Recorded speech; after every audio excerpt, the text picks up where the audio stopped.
Hey! Pourquoi je fais cette vidéo? Dans cette vidéo, je vais t'expliquer comment je fais pour me préparer parce que en vrai, honnêtement, hein, presque tous les jours, très régulièrement, on me demande toujours comment tu fais pour l'électricité, l'eau, ton itinéraire, les machins. Stop.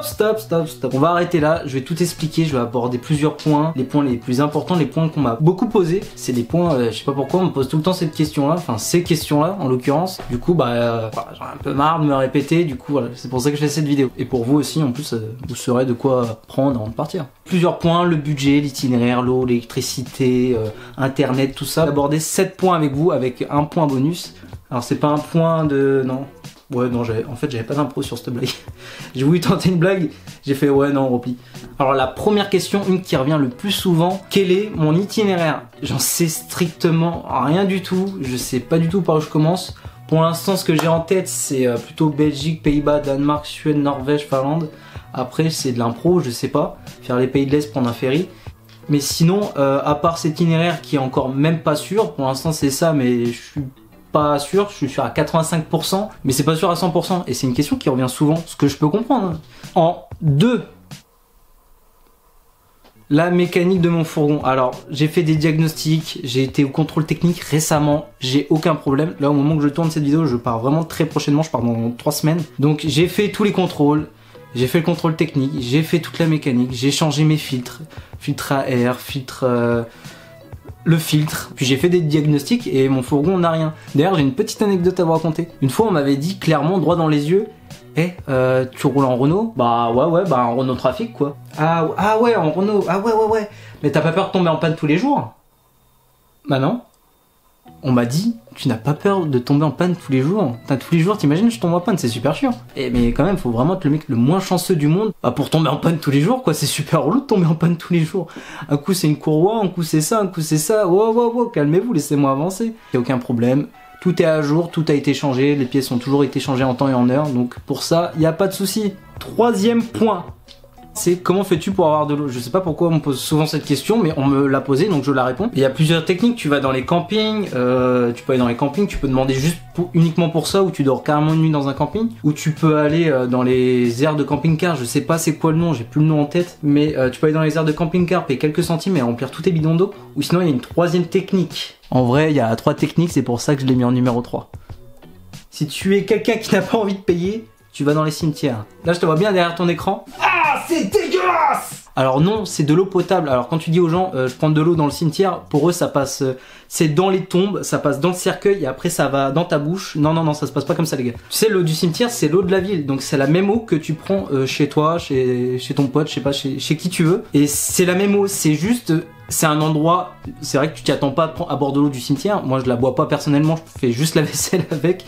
Et encore, je vais souvent dans les aires de camping-car payer de l'eau. Parce qu'au moins t'es sûr qu'elle est potable. Parce que dans les cimetières, faut toujours se méfier. Parce que vu que ça passe dans le cercueil, tu sais, ça passe dans le cercueil là. Bon bref, je pars beaucoup trop loin là.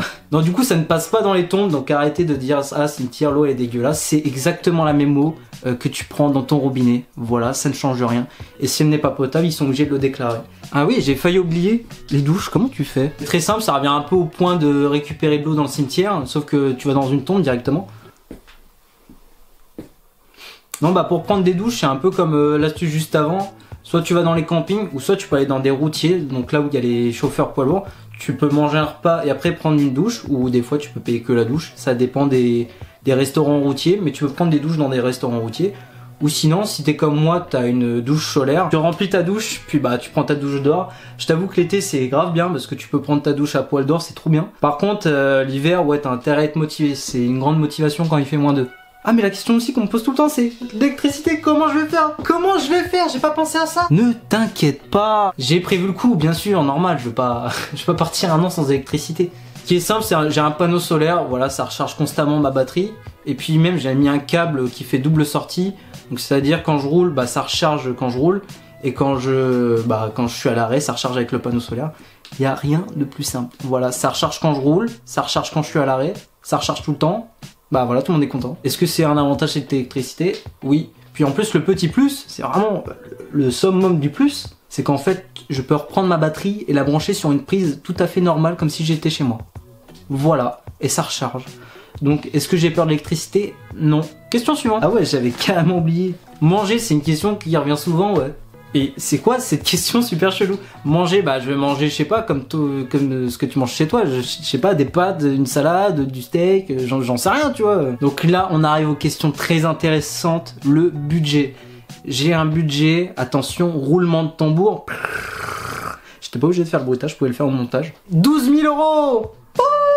Le budget est de 12 000 €, donc c'est quand même une belle somme hein, pour quelqu'un de tout seul. Et comment j'ai fait pour atteindre cette somme? Bah c'est très simple, je suis allé bosser comme tout le monde. Je travaillais même le week-end comme un gros acharné parce que je voulais vraiment partir. Je me suis dit, ok, 2023 c'est mon année, je pars, c'est mort, je ne veux rien savoir. J'ai travaillé beaucoup de week-ends et j'ai pas pris énormément de vacances parce que je me suis dit de toute façon après je vais être un an en vacances donc voilà, ça va. Non mais ça va quoi.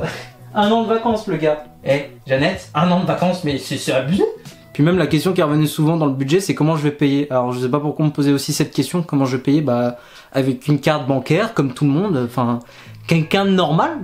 Donc non, j'ai deux cartes bancaires, j'ai une Visa et une Mastercard. Voilà, comme ça s'il y en a qui prennent pas la Visa que la Mastercard et inversement, enfin t'as compris, voilà. Comme ça j'ai toujours deux cartes. Est-ce que j'ai un chéquier? Non, j'ai pas envie de me faire chier avec un chéquier. Donc moi je te propose, qu'est-ce que je te propose? De passer au point bonus. Le point bonus c'est Internet. Comment fais-tu? Comment vas-tu faire pour mettre tes vidéos aller sur YouTube, aller regarder des films ou quoi?